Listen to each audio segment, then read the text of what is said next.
Felix, welcome in Poland. We are 6 days before your fight with Kołodziejem and a few minutes after you arrived in Poland. What do you know about your Saturday's opponent?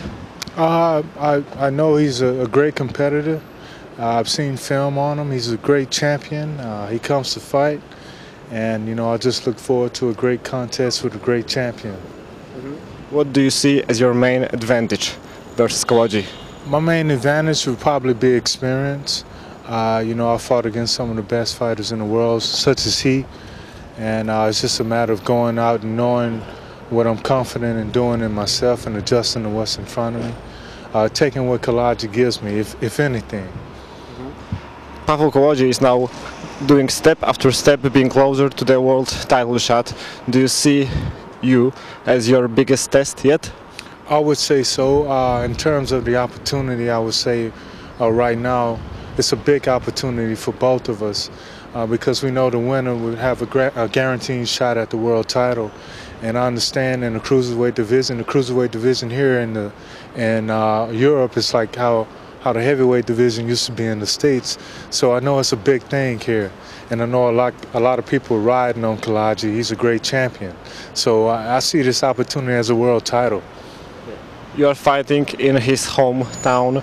Have you ever fought in such circumstances that literally nobody in the stands were supporting you?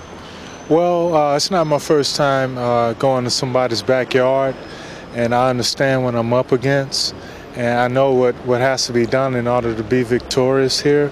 So it's nothing new, and through my experience as an amateur and as a professional, I've kind of been prepared for situations like this. It's just it's a little different. I mean, I expect Kołodziej to come out and defend his title as a champion in his hometown and be pleasing to his audience if he could.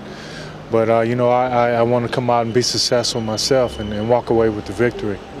How long you've been training for this fight? A couple of months. I've been working with guys like Chris Arreola and a few other guys down my way in Houston, the Houston area. Pretty good guys. So, I should be ready. I should be mentally and physically prepared for this fight. After you received this offer, how long it was before you eventually accepted it? It wasn't very long. We was trying to debate on things that were laid out on the table at first, and this opportunity came along, and I wanted to stay busy.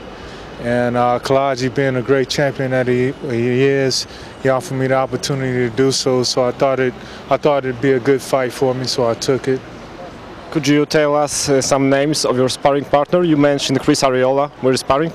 Chris Arreola, he was one of them.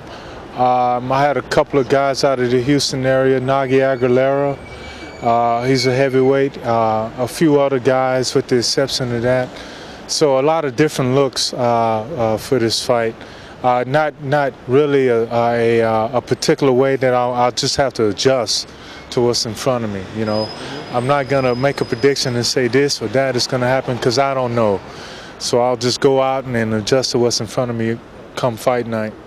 So you sparred mainly heavyweight because there are not many tall cruiserweights like Kołodziej. Right, Kołodziej, he has the size of a heavyweight. And I tried to work with guys taller than myself for him, just to give me a look that is somewhat near to what I'll be competing against. But you can prepare all you can. It doesn't necessarily mean that he's going to come out and fight the same way you're preparing. So it's just a matter of adjustment. After your contender appearance in the finals against Team Flamos, you had almost a year and a half gap. Why? Well, I had to take some time to reevaluate the situation and, just go back to the drawing board and correct mistakes, So, unfortunately, I've been able to have some bit of success afterwards, and it's put me in a position to where I am now. So, I just look forward to doing good being successful with the opportunity that I have now.